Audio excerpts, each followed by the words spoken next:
saya Anissa Trivena Hasibuan. Di sini saya pembaca pertama. Baiklah, di sini saya akan menjelaskan tentang tablet effervescent. Tablet effervescent. Tablet effervescent adalah tablet yang mengeluarkan buih ketika dimasukkan ke dalam air.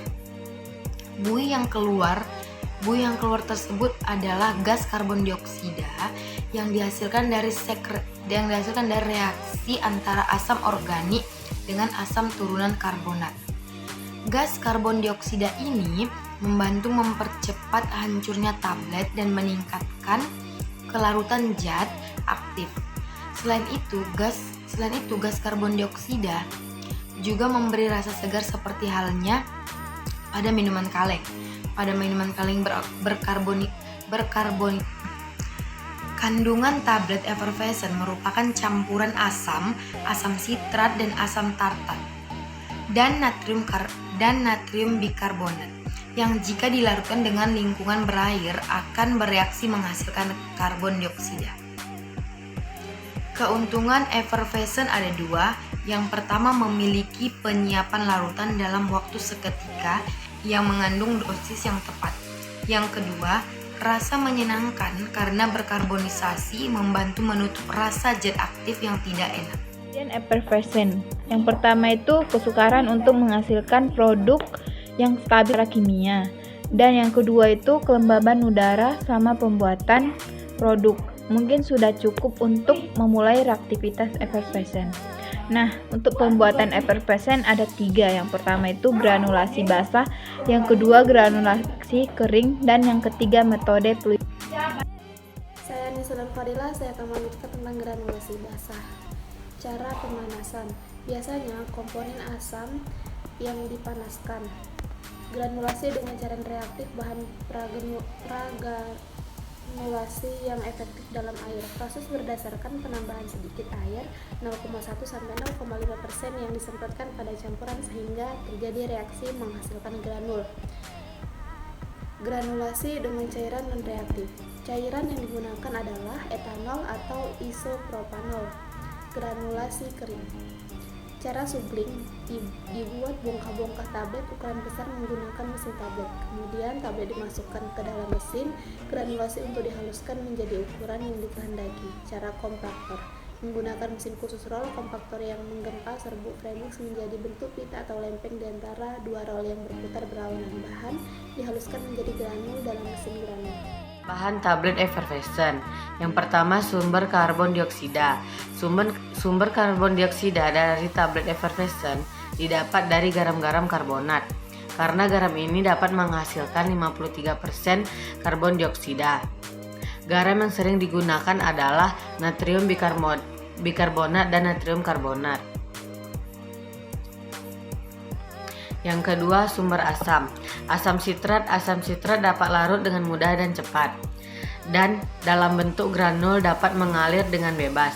Terdapat juga bentuk ahidrat sehingga mempunyai sifat higrokopis. Asam tartrat. Asam ini mempunyai kelarutan yang lebih besar daripada asam sitrat. Yang ketiga, asam ahidrat. Jika asam ahidrat dilarutkan dalam air, maka akan terjadi hidrolisasi yang membebaskan bentuk asamnya yang dapat bereaksi dengan sumber karbon dioksida. Contohnya adalah suksinat ahidrat. Yang keempat, garam asam.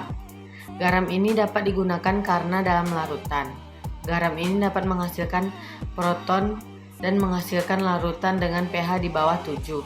Contohnya adalah natrium hidrogen fosfat, dan natrium bisulfit. Bahan tambahan lainnya. Yang pertama, pengikat dan zat penggranul. Pengikat efektif untuk tablet effervescent adalah PVP. Cairan pengranulisasi yaitu isopropanol, etanol atau hidroalkohol. Alkohol tidak bersifat pengikat tapi ditambahkan sebagai zat pengranulisasi untuk pelarut PVP. Yang kedua, pengisi. Natrium bikarbonat merupakan pengisi yang baik. Pengisi lain adalah Na klorida, Na sulfat, dan Na bikarbonat. Yang ketiga, lubrikan. Lubrikan yang larut air atau zat yang dapat terdispersi dalam air dapat digunakan sebagai lubrikan. Serbuk natrium benzoat dan PIG 8000 merupakan lubrikan larut air yang efektif. Contoh formula vitamin C.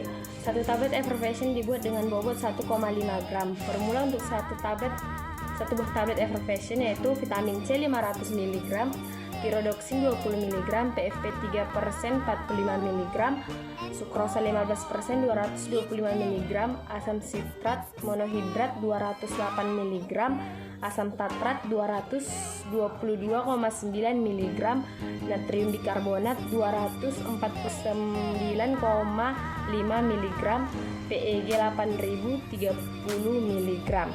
B. Tablet kunyah.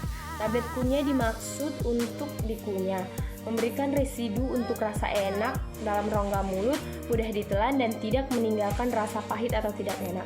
Kedua, jenis tablet ini digunakan dalam formulasi tablet untuk anak, terutama formulasi multivitamin, antasida, dan antibiotika tertentu. Tablet khusus yang pertama memiliki bentuk halus setelah hancur, yang kedua mempunyai rasa enak dan tidak meninggalkan rasa pahit atau tidak enak. Keuntungan tablet khusus: pertama, ketersediaan hayati lebih baik dan dapat meningkatkan distribusinya. Yang kedua, kenyamanan bagi penderita dengan menyediakan perlunya air untuk menelan. Yang ketiga, sebagai pengganti bentuk sediaan cair yang memerlukan kerja obat yang cepat. Yang keempat, meningkatkan kepatuhan penderita, terutama anak-anak, dengan rasa yang enak. Kekurangan dari tablet khusus yaitu zat aktif yang rasa tidak baik dan dosis yang tinggi, sangat sulit dibuat tablet ini. Saya Intan Munawarratunisa akan melanjutkan tentang teknik formulasi, yaitu menyalut dengan granulasi basah. Proses granulasi basah terutama diperlukan untuk mudah mengalir dan gempa. Metode granulasi basah juga dapat berguna dalam penyalutan partikel zat aktif guna mengurangi rasanya. Contoh formulasi tablet kunyah yaitu vitamin C, yaitu terdapat zat asam askorbat berlebih 10%, yaitu 275, etokel 7-CP 10% dalam isopropanol, Newtab 275, Sta RX 1550, Na sakarin 1, like FDNC. Teknik formulasi yaitu mikroenkapsulasi. Mikroenkapsulasi adalah suatu metode penyalutan partikel zat aktif atau tetesan-tetesan cairan dengan polimer yang menyalut rasa dan membentuk mikrokapsul dengan ukuran 5 sampai 5000